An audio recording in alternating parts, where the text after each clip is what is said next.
हरे कृष्णा, राधे राधे। कैसे हैं आप सभी लोग? आप सभी का बहुत बहुत स्वागत है आपका अपने चैनल कृष्णा विथ हेमा में।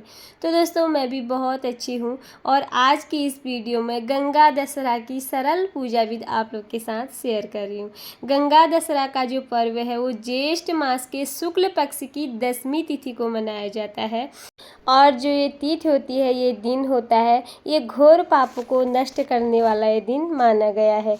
इस दिन माँ गंगा का अवतरण धरती पर हुआ था, इसलिए यह तिथि अधिक महत्वपूर्ण है। इस तिथि में स्नान, दान और तर्पण दीप दान से 10 पापों का नाश होता है, इसलिए इसे दशहरा कहा जाता है। और दशहरा का ये पावन पर्व 5 जून दिन गुरुवार को मनाया जाएगा। लेकिन हर किसी के लिए संभव नहीं हो पाता कि गंगा जी में जाकर ही स्नान करें और गंगा जी के तट पर ही जाकर उनकी पूजा करें।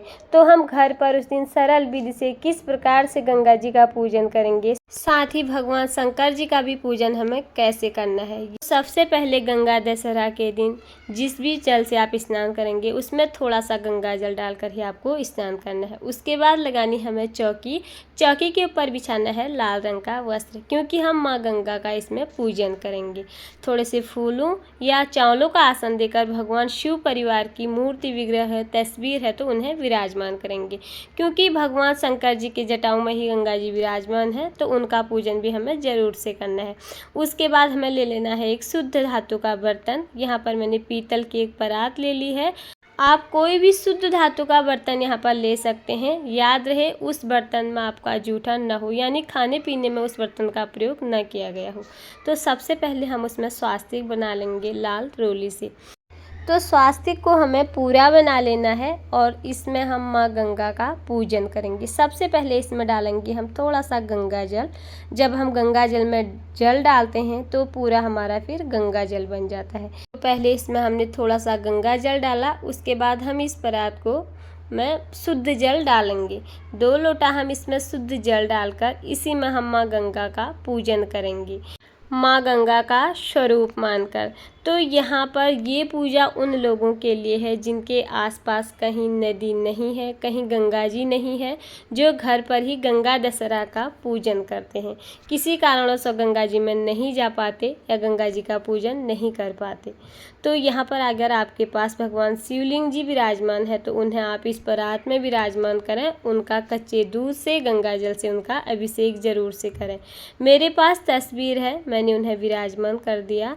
तस्वीर में ही थोड़े गंगा जल के छींटे लगा लिए हैं और गंगा जी में चढ़ाया जाता है उस दिन कच्चा दूध हम इसमें चढ़ाएंगे। शिवलिंग आपके घर पे है तो उन्हें भी आप कच्चा दूध से उनका अभिषेक जरूर से कराएं। उसके बाद हमने गणेश जी की अलग से स्थापना नहीं कर रखी है, क्योंकि गणेश जी हमारे इस तस्वीर में ही विराजमान है। अब सबसे पहले हम गणेश जी का पूजन करेंगे। लाल रूली से उन्हें तिलक कर दिया है, माता पार्वती को तिलक कर लिया है, भगवान शंकर जी को ही पीले चंदन से तिलक कर लिया। उसके बाद हम यहाँ पर गंगा जी का भी पूजन करेंगे। उसमें लाल रोली, पीला चंदन और अक्षत यानी कि साबुत चावल भी गंगा जी पर समर्पित करेंगे। जो भी पुष्प आपके पास है वो भी समर्पित करेंगे और गंगा जी के चारों किनारों पर, जैसे हम गंगा जी के तट पर पूजन करते हैं उसी तरह से गंगा माँ का पूजन करेंगे। हमने इसमें रोली से, चंदन से तिलक कर लिया है और पुष्प समर्पित कर दिए हैं। अगर आपके पास सफ़ेद फूल हैं तो जरूर से चढ़ाएं। माँ गंगा जी पर सफ़ेद पुष्प चढ़ाए जाते हैं। इस तरह से गंगा जी की पूजा करने के बाद हम यहाँ पर एक दीपक प्रज्वलित करेंगे, जो मैंने कर लिया है। साथ ही हम एक धूप भी प्रज्वलित कर लेंगे। माता गंगा की पूजा में जब हम करते हैं उसमें एक चुनरी जरूर से लहराते हैं। एक चुनरी और सुहाग सामग्री जो भी आपके पास है तो माँ गंगा जी पर जरूर से समर्पित करें। इस तरह से माँ गंगा जी के लिए सुहाग सामग्री रखें। कुछ भी नहीं है तो आप सिर्फ बिंदी ही माँ को समर्पित कर सकते हैं। उसके बाद हम यहाँ पर माँ को लगाएंगे भोग। कोई भी ऋतु फलों का आपको भोग लगाना है। कोई सफ़ेद रंग की मिठाई आपके घर पे है तो उसका भोग लगा सकते हैं। सफ़ेद बतासे, सफ़ेद मिश्री का भी आप गंगा माँ पर भोग इस तरह से समर्पित कर सकते हैं। भोग जरूर से लगाया जाता है। उसके बाद हाथ में रखने हैं पुष्प और चावल।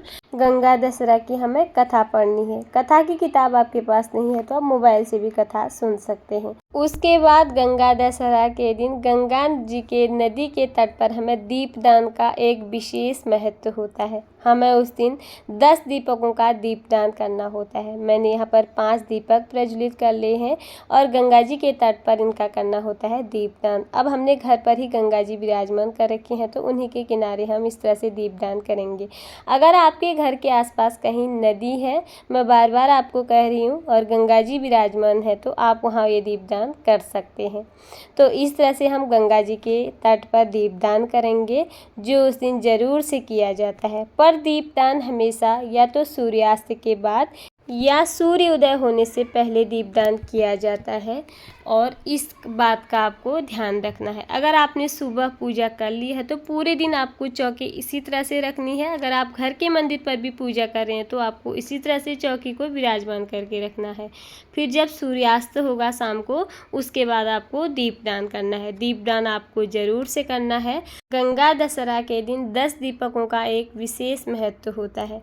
तो हम किसी कारणवश गंगा जी नहीं जा पाते हैं, घर के आसपास कहीं नदी वगैरह नहीं है, तो हम घर पर ही बहुत ही सरल विधि से माँ गंगा का पूजन कर सकते हैं। तो मैं इसी तरह से गंगा दशहरा के दिन पूजा करती हूँ, क्योंकि मेरे घर के आसपास कहीं कोई नदी और गंगा जी विराजमान नहीं है। तो हर किसी के लिए संभव नहीं है कि वो गंगा जी पर ही जाकर उस दिन दीपदान करे या माँ गंगा का पूजन करे और वहाँ जाकर स्नान कर पाए। घर में रहकर हमें स्नान वाले जल में थोड़ा सा गंगा जल जरूर से डालना है। घर में जितने भी लोग हैं सब उस दिन गंगा जल से स्नान जरूर से करें। उसके बाद कृत्रिम गंगा बनाकर माँ गंगा जी का पूजन करें। पूरे घर पर गंगा जल का छिड़काव जरूर से करें। तो दोस्तों, यही थी मेरी आज की वीडियो, गंगा दशहरा की सरल पूजा हम घर पर कैसे करें। वीडियो पसंद आई, वीडियो में कुछ भी अच्छा लगा हो तो प्लीज़ लाइक शेयर कमेंट जरूर करें। ओम नमः शिवाय, हर हर गंगे।